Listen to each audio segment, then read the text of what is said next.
Hello, ladies and gentlemen. Welcome to another episode of the Brendan Burns Show. Joining me today is Derek Loudermilk of The Art of Adventure. Derek, welcome to the show. Brendan, thanks for having me, buddy. Yeah, my pleasure. Derek, you're no stranger to podcasts. You have a podcast yourself, right? The Art of Adventure, yeah. And this was started back 4 years ago when that was my latest get rich quick scheme. And as you know, podcasting is the fastest way to become a millionaire. Yeah, it's been running for a while. I started and I said something I want to commit to doing 300 episodes of a podcast just to really dive in and be as good as I can possibly be. And so we're at like 230 right now. So I can see 300 coming, but I think I'll probably keep going. I really love it. Wow, that's some feat. I really acknowledge you for that. And I want to talk more about your podcast and get listeners more info on The Art of Adventure so they can check it out and learn more. But why don't we take a step back? Like, why don't you tell us your story, where you're from and how you got from being a little baby Derek to running retreats and podcasts and book launches and all this stuff? Man, it's kind of funny because I just moved back to St. Louis, the city where I grew up. And I feel like Odysseus returning home after like a decade long adventure. And that's pretty much what it's been. Lived in dozens of countries across multiple continents and many states in the US. Multiple tries at career success only to either just like not follow through or get fired or something like that. So I've been a microbiologist. I've been a professional cyclist. I've been fired from like probably 5 of my 7 jobs that I ever held. Nice. Eventually I started paying attention, like, this isn't working for you. This isn't working for you. And then you're like, gosh, okay, well, now I need to try to find out what's going to work for me. And back in, I guess about 5 years ago, I dropped out of my PhD program and started my first business and headed to Vietnam, where I figured if I can make $1,000 a month, I can live sustainably in Vietnam, basically like indefinitely, and just figure my shit out. So that's what I did. I started a cycling coaching business. I was coaching 4 cyclists for $250 each per month to get my $1,000 a month. Mm-hmm. And I was spending about $1,000 a month, and I was cruising. It's great. Spent like probably 3 of the last 5 years in Southeast Asia, between Bali and Vietnam and Cambodia and Thailand. It's great places to live for cheap. These people you were a cyclist coach for, these were expats or locals?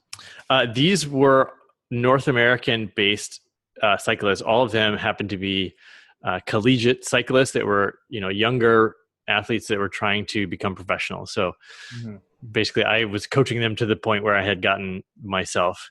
And then once they got even better, even faster than I was, I had to sort of like offload them to an Olympic level coach. Right. And how did you get, so when you moved, first of all, where in Vietnam? Because I went last year and I loved it. Oh yeah. Did you go by yourself, and how did you get these people as clients? So I got these clients through just offering it to cyclists that I knew. I was the head coach for the University of Montana, or Montana State, and so there was like 25 riders on that team, and there's other teams in Montana where I was living at the time. And so I just started telling people that, I'm a coach. I'd love to train you. And most of them said, okay, that sounds great. It was pretty easy. It wasn't a super expensive coaching for the value that I was giving at the time. I think if you were to compare, I think probably should be charging like $1,000 per person, would be a reasonable amount. So yeah, they're getting super, super great value.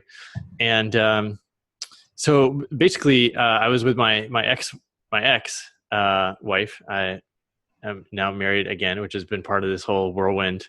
But I was married for about a year, and we basically did our entire honeymoon in Vietnam from north to south. And in particular, spending half the time living in Hanoi. No, Hoi An. Sorry. Hanoi is a big city. Hoi Hoi An's An's down by Da Nang, right? Like on the coast. yeah, it's a small World Heritage. It's like a little village, but it's Yeah. amazing. It's some of the best food, and it's a Yeah, really cool I loved place. it. I went there on my trip. Do you probably get some clothes made there? Yeah, most people do. My highlight was renting these motorbikes and going up into I think Ban Nang, some kind of hills, these unbelievable hills about an hour away, and that was just an amazing trip. So anyway, so you went there on your honeymoon. So where does that fit in terms of like when you moved? Did you move with her to Vietnam for the coaching? Yeah, exactly. She's an online entrepreneur as well, still doing that, and basically, like everything was going wrong. Like that marriage ended up failing. My house was flooded. Dropped out of my PhD program. I had a blood clot in my brain. Like basically everything was going wrong, and it was just time to to run away for a while, I suppose. Yeah.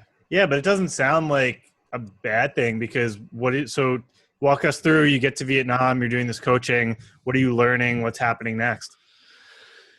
Yeah, and so there I started establishing the sort of habits of an entrepreneur, like reading, a lot of business books and learning how to blog and just learning how to connect with people online and how to get someone to reply to an email. Mm, Um, so all these basic skills that you need to sort of move through the online world. And that's where I started to think about podcasting. And I recorded a couple interviews, but the first interview I ever recorded was with this pretty famous pro cyclist, and I recorded only my side of the audio. oh no. And I never like told him about it. I never rescheduled with him. I just was so embarrassed that I just sort of like didn't ever mention it again. So that's why I always encourage people, like, do a test run of something with your friend before you have like a really famous person that's counting on you. Yeah, I've listened to podcasts before, and even very well known, reputable ones. They'll jump on 1 in 100 times and say, "I'm here with John Smith, and I feel so bad because this is take 2. We did the whole thing, and it's like they did the first one probably for an hour and a half, and then the actual one that I'm listening to is like 36 minutes because they had to redo it, and they're not going to do a whole cycle through." Yeah. But then it's like, okay, I asked some really good questions and I asked some not good questions. So if we did a take 2, it's probably a little bit better. Yeah. If he's open to re-recording. So, okay. So this was while you were over there in Southeast Asia, you started the podcast. Yeah. I think we officially started in like September 2014, maybe something like that. And that was my first time launching anything. I called everybody I knew. I was like, "Hey guys, go subscribe to my podcast." And that little did I know, that's one of the skills that's come in super handy, is just like asking people for a small favor to help you out. And if you ask 500 people to subscribe to your podcast, maybe 100 of them will, and it takes them 2 or 3 minutes. But then these people they're like invested a little bit in this thing, and they start listening to it, and some of them become your supporters and fans, right. And maybe eventually they'll buy something from you or hire you, or and so one thing that in retrospect is this ability to just like ask people for help as an entrepreneur is super huge. Yeah, absolutely. I coach a lot of people on the process of the sort of ask and you shall receive. One of the new books that I've been reading and becoming very interested in is called Rejection Proof. I don't know if you've heard of it. It's this guy who I believe worked in some kind of engineering role, and he was always very entrepreneurial and wanted to do his own thing. And his journey led him to this story where he did this 100-day rejection challenge where he would go up to Jai Jang, is that? Yeah, Okay, exactly. cool. Yeah, that's a good TED Talk. Oh yeah, yeah. He did a great TED talk on what it's like to be rejection proof. And if you go online, you can see he has videos for all of the challenges. So one of the days was he just had to go give strangers $5. And you'd be shocked, like people wouldn't take the money. And it's like it's just so interesting. And then the better example would be him asking for something really big, asking for a stranger to lend him $100 and getting people to say yes. And so how have you found success? Because you found it with me and with your business, you are successful at making asks. How did you get there? And what would you say to someone who feels bad or guilty or isn't comfortable, but should, because it's a healthy thing to be able to ask your network for small favors? That's a really good question. Partly, I think it's about not having rejection be about, they're not rejecting me, they're rejecting what I'm asking for. So separating my identity with what I'm asking for, and even if I say to my wife, like, will you watch the kid? And she's like, no, I'm busy. Like, I have to be okay with a yes or a no. Like, I'm the one that gets to ask, and then they're the ones that get to decide. If I ask someone to be on my podcast and they don't have time, like, there's nothing I can do. So partly it's about separating that and, not taking it personally. If they say, no, I don't like you. It's just, no, thank you. And another part of it is, I think, tied to what your overall intention is. So maybe you ask, you're selling coaching to someone, and that you can really make a huge difference for them. You can help them make money or lose weight or change their life in some way. And they're saying, like, I'm not sure, or no, or whatever. But if you truly, really want to help them, then if you can figure out a way to make it work, like either with you or with someone else, or have them make progress in some way. And so then you're moving out of the realm of, like, I just want you to say yes to pay me, but like looking for all the possible ways that I can help you get what you want, even if you don't end up hiring me. And so then it's more about, the frame is like, I'm committed to helping you because I care, or I'm interested for some reason, like whatever it is about them, you found some special thing that you feel compelled to help them with. And then it's no longer about a yes or a no, but it's about changing someone's life. Right. You put the emphasis not on how can I make money off this person, but how can I genuinely help them and add value to their life? And yeah, you're going to make money along the way. Like, if you help enough people, some of them will become high-paying clients, and some of them you'll send to someone else, and your friends will get paid.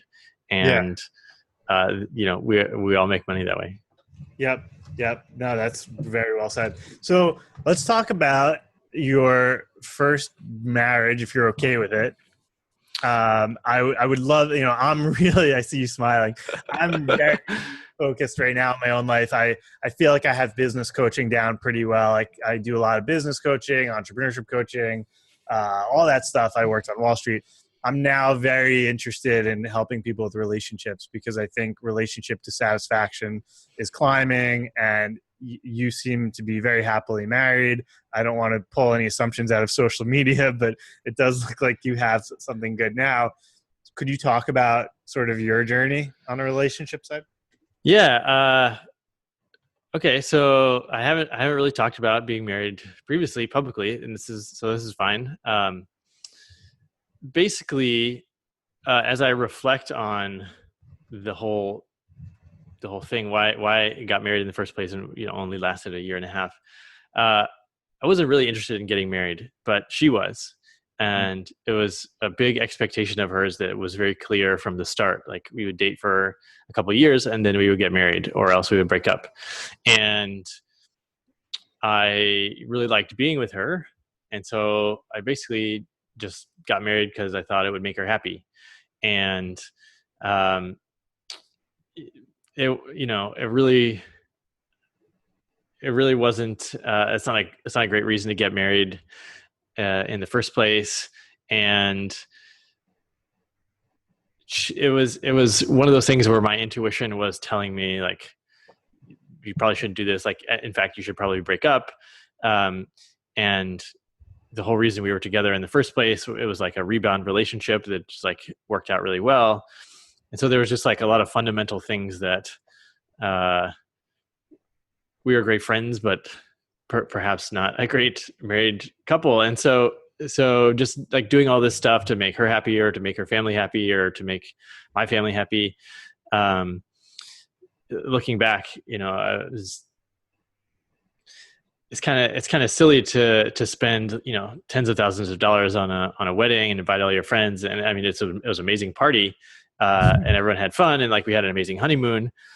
But the whole time, like if your gut says like, this isn't right, or, even if it's 90% right, if it's not 100% right, then you should really listen. And I think the blood clot in my brain was related to me not listening to so many things. Like, I was in the wrong career. I was in the wrong relationship. So many things just weren't working right. And I was just ignoring them all. Mm-hmm. And that's the major lesson for me is you can't just ignore what you know is best for you forever. Yeah.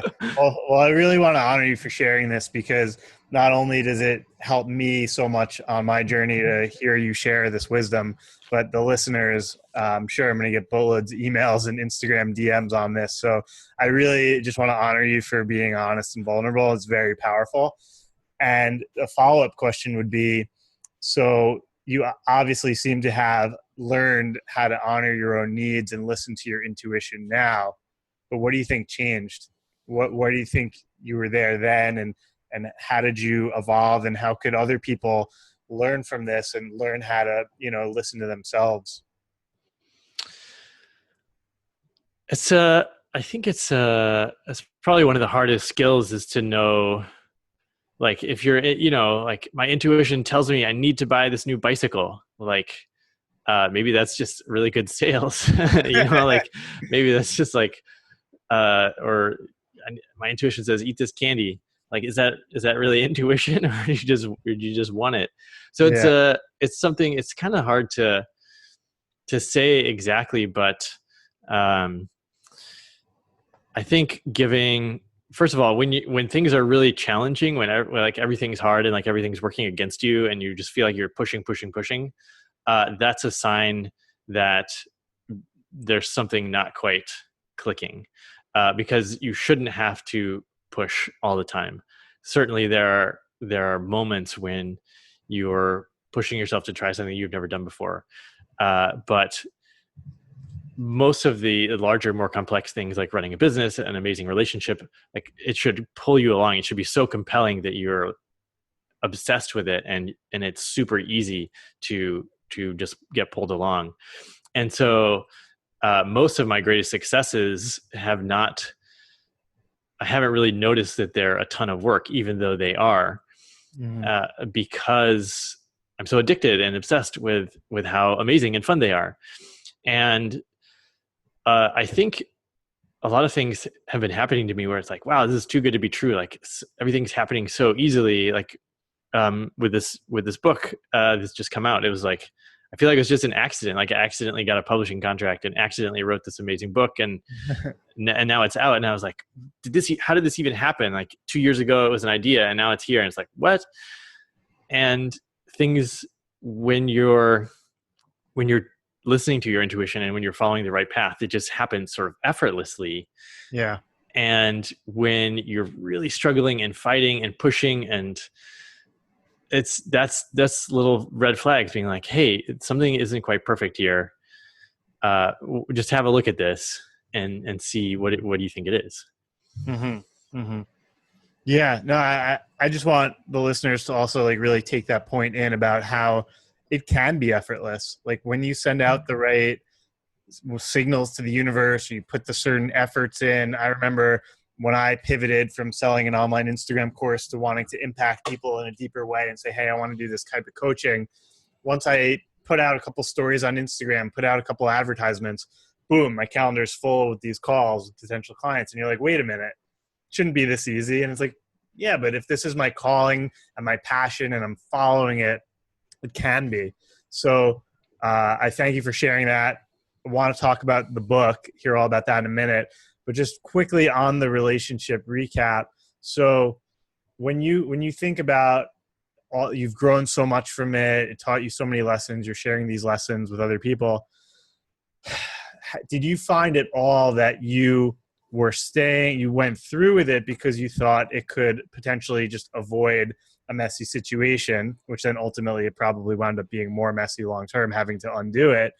And if so, what would you say to someone who's kind of in a situation, whether it's a relationship or a business or anything, a job, where they know it's not right deep down, but they're just like, don't want to face that feeling. But you know that if they don't face it now, it's going to be 100 times worse in 2 years when there's kids involved, or there's a divorce, or there's a job problem or a lawsuit. How do you face that Band-Aid rippage? Yeah, man. It was, partly, right. I was not being brave. Essentially, I was super comfortable, and we are humans. We're creatures of comfort and ease, and it was like, I just don't want to change anything. And that's one of the hardest things, is to like go from something that's working well and give that up to find something that's working better, whether that's a career, relationship, whatever. And people that are super successful are very decisive, and they're like, this is not as good as it can be. I'm like cutting this out and I'm moving on to the next thing. And the longer you sit in something that's just okay, that's working, is like holding you back from potential legendary greatness. So it's some people, and what I ended up doing was like slowly sabotaging the relationship. And like, people do this with addiction, there's something's not working, and they slowly like try to drink themselves into numbness or whatever it might be. It takes either a single moment of like getting fed up with the situation and making a change like right then and there, or it takes someone like opening up to someone that cares about you and that can help you, whether it's your best friend or family member or life coach. But deep down, it's about like, yes, speaking out loud, I suppose, honestly, like the situation.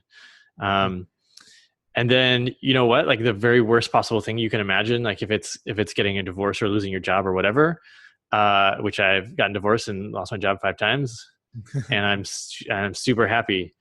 Like it doesn't last. Yeah. People get stuck in short-term aftermath. You can go through the worst divorce ever, but if it wasn't the right marriage, and then 3 years later you meet the love of your life and you experience that for the next 50, 60 years. Right. Thank goodness. Yeah. Yeah. No, well done. It's funny because you've had 7 jobs and you've been fired from 5. I've had 2 jobs. Pretty much been fired from both. So I love that story though. When people come to me and they're like, Brendan, I just got fired, I say, congratulations. Might be a sign you're an entrepreneur. Yeah, exactly. So anyway, thanks again for sharing that on the relationships. Yeah, it helps me. It helps our listeners a lot. And doesn't just apply to relationships. That applies to business, to jobs, to even family, friendships. And now I want to get back to your story. I want to hear more on sort of the transition in terms of coaching from cycling to now what you coach. But I also want to hear about this book release. So you said you got a book deal? Yeah. So what do you want to talk about first? You want to talk about that's 2. You have 2 different books going on, right? Superconductors it's coming out in 2 days. And that's like the big one, my solo endeavor. So we can talk about that. We can talk about that if you want. Let's talk about both, whatever you prefer. Yeah. So superconductors. So a guest came on my podcast. He's a publisher, and he said, having a book is great for building credibility. You can get speaking opportunities, or you can raise your rates as a coach and all these things. And I was like, oh, that sounds awesome. I should probably have a book. So he basically convinced me and my listeners that having a book was a good thing. And then, probably the next guest came on and said, hey, I have this crowdfunding platform called Publishizer where you can crowdfund your book, and then we'll match you with a publisher once you sort of prove this proof of concept. If you get enough people to pre-order your book, then publishers like that, right? They like when people bring an audience, the authors bring an audience with them. So how many people, kind of roughly speaking, do they want to see on that crowdfund? Yeah, so I had a target of 250 pre-orders of the book. We got 255 or something like that. And if we only had 200, we probably still would have generated some interest. But it was pitched to something like 60 publishers, and 19 of them were interested. I had conversations with 4 of them, and one of them offered me good terms on a publishing contract. And they have a great reputation, Kogan Page. They've been publishing in the business space for 75 years or something like that. And it was a great opportunity to really expand the reach, and this book is distributed globally, which is super cool. It's actually quite popular in developing countries, the Middle East and Southeast Asia. So it's a book about the future of work and career resilience and things like that. But so they offered me this contract, and then all of a sudden, I created this thing, and now I have to follow through. So they're like, okay, like chapter deadlines, meetings with your editor, final deadlines, cover design, all this stuff. And it just sort of like, I say this analogy of I created a river and then I fell in it and just got swept along. And really there's no turning back. I had to write the words, I had to do the work, and it got made. And now it's on bookshelves, and it's like, holy crap, like, it's such a whirlwind and like accidental thing. And, I know people try to get publishers, they pitch like so many, like Tim Ferriss, he said he pitched 4 Hour Workweek to like 28 publishers, and they all rejected him. And the 29th one said yes. Yeah. And for me, it was just like, oops, I wrote a book, which is kind of crazy to think about. But I'm really happy I got to participate in the whole process and see how traditional publishing works. And it's so much better with a real editing team behind it, making sure that all your sources are cited and that your language is clear and precise. And the product just came out really, really crisp. Congratulations, man. That's exciting. I'd be really curious, sort of a little bit more information in terms of that process of the deadlines. How much time do you have? What's that like? What's it like when it's 10 o'clock at night and you're tired, but you got a chapter to write? How do you manage that? Well, it's so funny. The first call to my editor, she was like setting forth a calendar, like publishing, sending her 2 chapters a month for the first. There's 10 chapters in the book, so 5 months to write the book essentially for a first draft. And I was like, I can write a chapter super fast. I'm writing these blog posts. I can turn out 1,000 words in an hour. So 60,000 words and 60 hours. Like, I can do that. I can write a whole book in a month.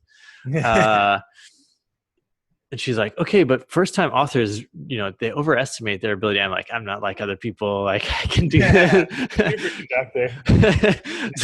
So, 4 months in, I haven't sent her anything. I have a bunch of half finished chapters. And she's like, God, where are the chapters? And I'm like, well, they're like 90% done, but I still want to make them better. And she's like, just send them to me. Like, I need to see what you're doing. And then I didn't want to because they weren't quite finished. And that's the whole time you feel like this isn't quite done. It's not quite perfect.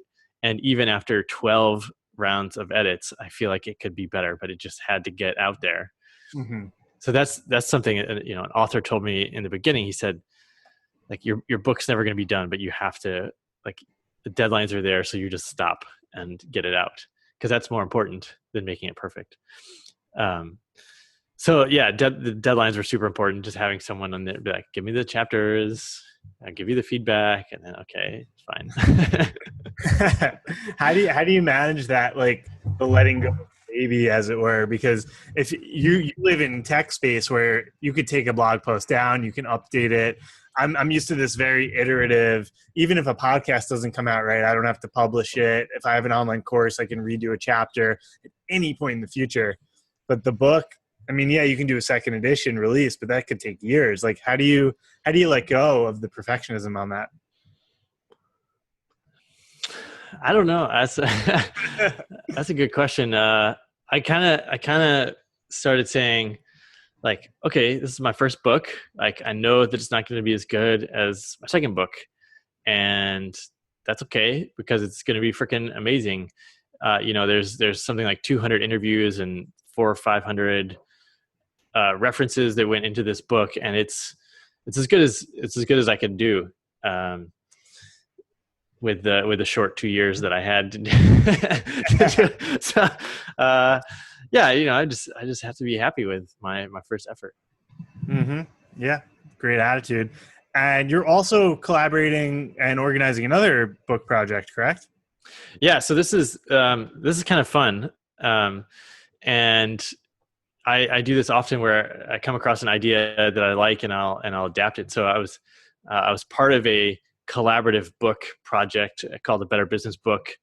Tyler Wagner with Authors Unite, he's published several editions of this book by now. And so I took the idea of a collaborative book and I created one for coaches to basically, we curate a bunch of exercises that these coaches use with their clients. And it's coming out in October. Basically, it's called Activate Your Life, but it's 50 exercises from 50 coaches for things like financial clarity or relationships or life goals or whatever it might be. And then you have access to this manual of exercises that normally you'd have to hire a coach for.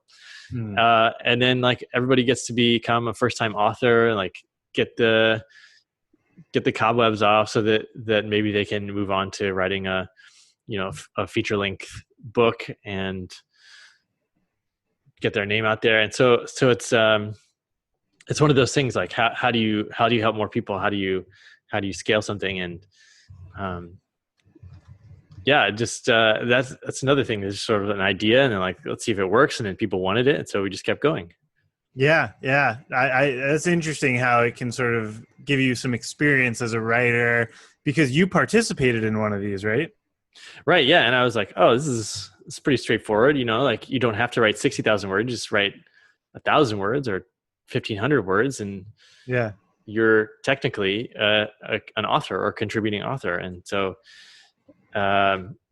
if the thing that gets people hung up with, there's so many ways to get hung up being an author, right? Like first you have to write a good book, then you have to either publish it yourself or find a publisher. And there's like so many steps along the way where you could just give up because it's challenging.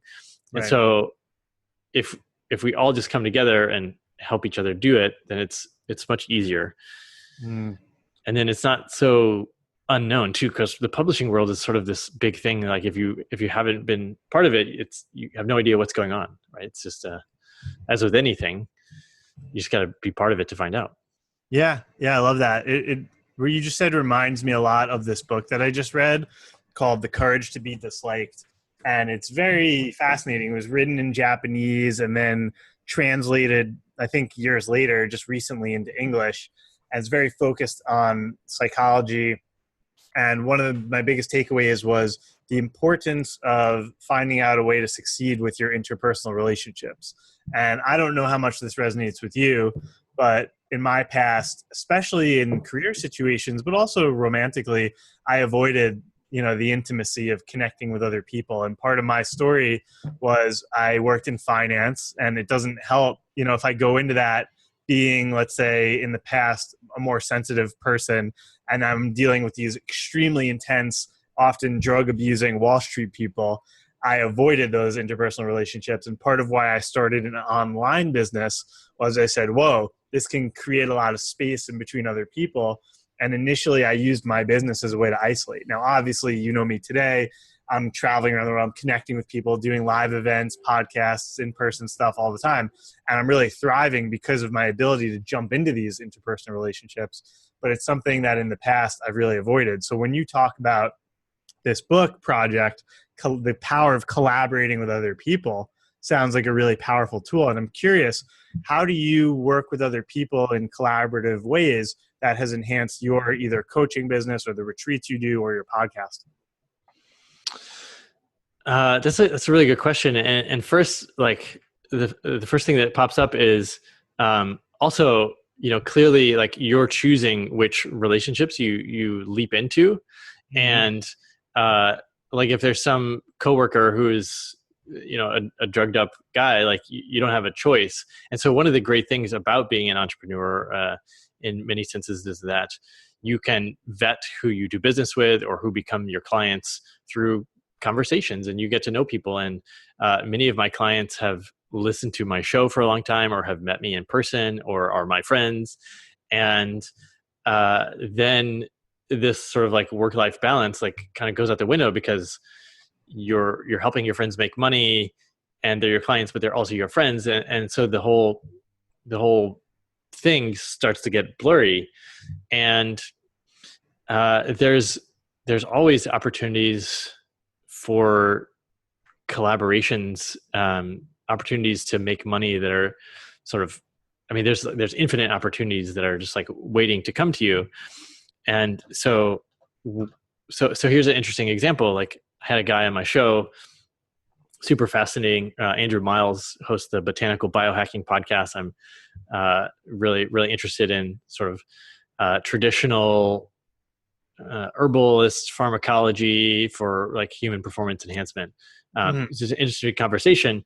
And then I floated him this idea. I was like, you have anything that could help make me a better cyclist? Got any suggestions? I don't want to take drugs, but I kind of want the same effect. Like what do you got? And he was like, well, like I know this tribe in China that has they're like super runners, and they live in this really harsh conditions, and they have these herbs that they take so that they can run 50 miles in between their villages and things like that.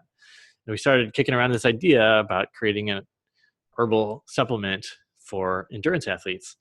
And this isn't I've never created a physical product. I've never created any supplements. It's a whole new world, but it just, out of a conversation, there's so many things that seem right. And so we're still in the beginning phases. Like, this could come to nothing, or we could create an entire supplement company. But like, we have the supply chain, we have the medical experts, we have contact in the endurance world. Like, we have the entire business basically sketched out if we decide to go forward with it. Mm-hmm. Mm. Yeah. The power of just that, having someone on your show and being open-minded takes you into this crazy direction of a potential product that could be very successful. And yeah, it would be super fun, right? Just what I'm doing right now is like, I'm just giving it to my friends, and we're gonna all see if it works, and if it does, and like, let's take the next step. Yeah, I love that.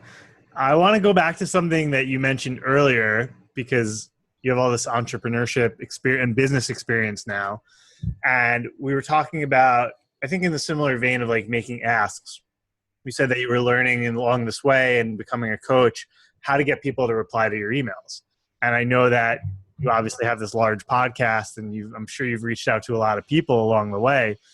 So the immediate question is, what's your sort of mentality, or like, more than just the words themselves, like, how do you get people to come onto your show? And then I guess to extrapolate it for the listeners, how do you get someone's attention? How do you get someone to, maybe do something that you want, or, in some kind of like sales or outreach fashion? Yeah. So this is, being able to email well is a indicator of being able to sort of written communication in general, to communicate well. And that's a super important skill, whether you're telling your team to do something. I just had like a huge thing actually with this collaborative book project, where I like sort of said one thing and like wasn't clear enough, and like my team took it in the total opposite direction. So then we had people like doing all kinds of different things, and we all needed to be unified. So it's like, oh my gosh, just one sentence like caused this whole mess. So written communication is super important. Yeah. So I'm always keeping in mind a few things, like being brief, like three sentences, maybe 5 sentences in an email. Yep. I want to make it as easy as possible for someone to say yes. So I want to build some credibility. I want them to know that I'm not just some random guy off the street. So if I can get an introduction, that's even better. But if I'm cold pitching someone, like, I found it amazing that Jim Rogers, a legendary, the Indiana Jones of investing, billionaire investor, won sent him one email, like 5 sentences, and ended with, "Would you like to be a guest on my show?" Or "Are you interested in being a guest on my show?" He said, "Yes, let's set it up." And I was like, "Oh my gosh, like so cool that I can connect with this guy so quickly." Yeah. But I had done lots of research. I knew that he was a good fit for the show. He's not only an adventurer, but a legendary investor. Probably some of your listeners know of him. Yeah. And so some of the keys to him saying yes were just making him feel like I knew what I was doing, and so he was going to be safe. Also, for billionaires, I feel like they want to give back. So there was a few things I was like, I want to dig in specifically to how you invested when you were on your around the world road trip. So I had a very clear topic that I wanted to talk to him about, but then I specifically, my wording at the end, I said, "Are you interested?" And then all he has to type back is yes or no. Just that's the shortest possible reply he could reply. So if he says yes, then I say, "Okay, cool. Here's my calendar. Let's schedule a date. Here's how it works." And then we can sort of sort out the details in a further chain of emails. Yeah. If he says no thanks or not right now, well, that doesn't take him much time either. So, but if I send him a really long email with like, "Here's everything about my show and here's what it takes," and like I ask that you share it with your audience once we do the interview, it's way too much, and people aren't even going to finish the email. Yeah.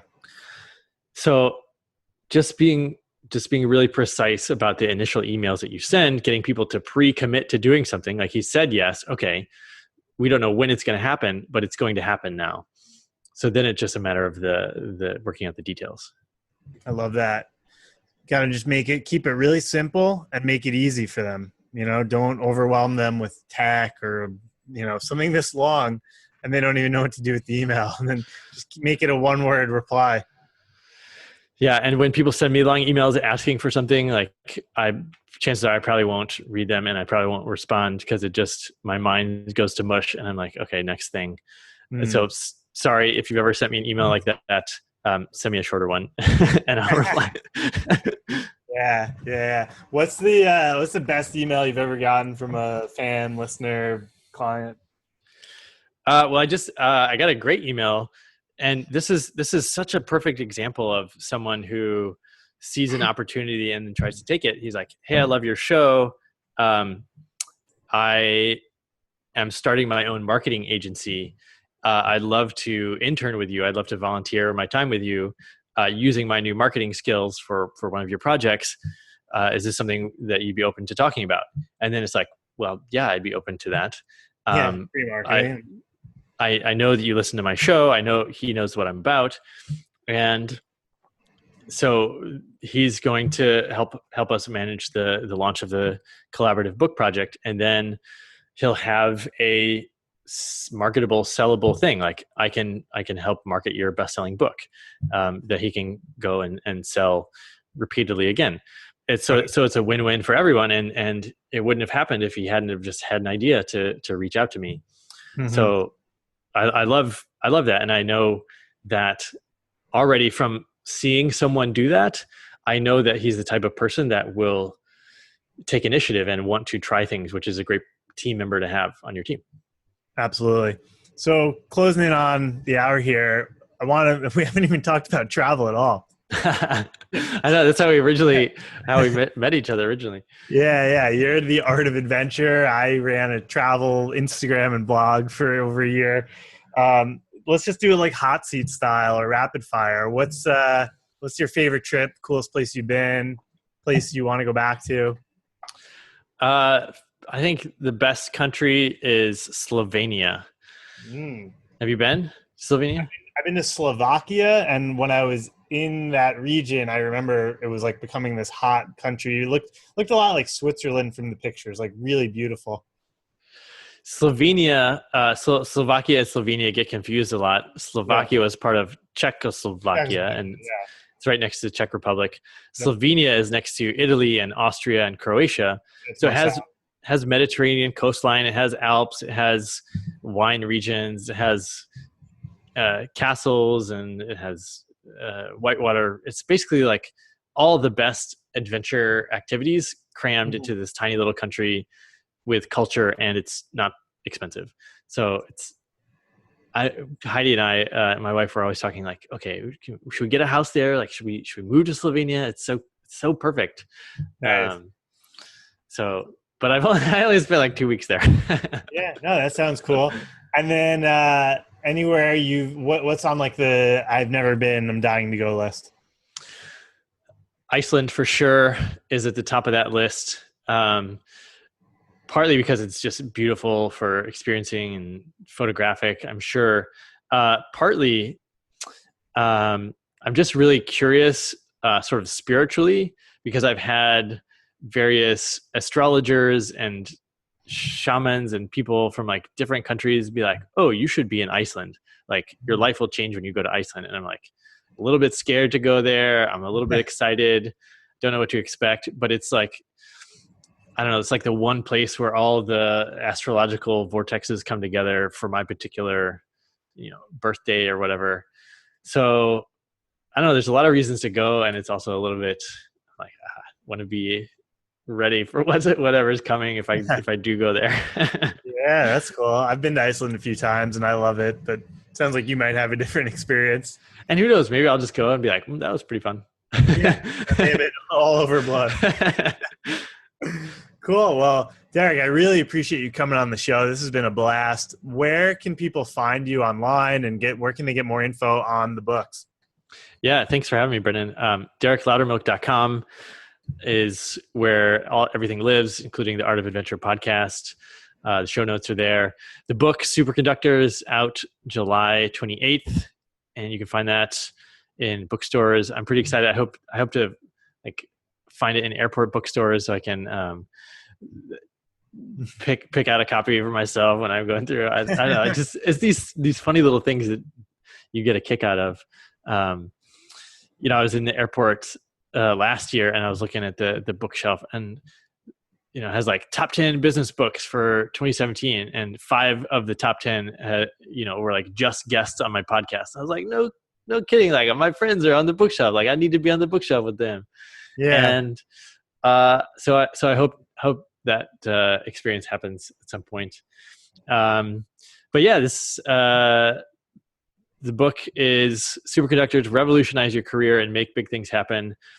We look at the strategy around what skills you're going to need to make yourself more valuable in the marketplace of the future, and how you can be resilient even when your normal role is being replaced by robots or AI or outsourced or whatever it might be. So check it out. I'm sure you'll learn something. Yeah, I can't wait to read it. I can't wait to put it. I'm going to put the links just send me whatever links you got for it when it drops so I can put it in the show notes for everybody.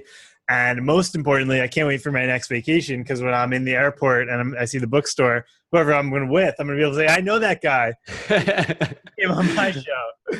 And I really appreciate you inspiring us, because I think when you walk into a bookstore or you go see a movie, you think that there's this big wall and there's like just these very special geniuses on the other side of the wall that have it all figured out, and they're the ones who write the books. And for me to know you and see your journey, you're really inspiring me to say, hey, I can do this too. And a lot of the listeners out there, you're giving them a lot of inspiration to go do big things and not necessarily settle, whether it's with a relationship or a job or 5 of their 7 jobs, whatever it is. I really personally appreciate the inspiration, and I know listeners are going to feel that too. So Derek, thanks again so much for coming on the show.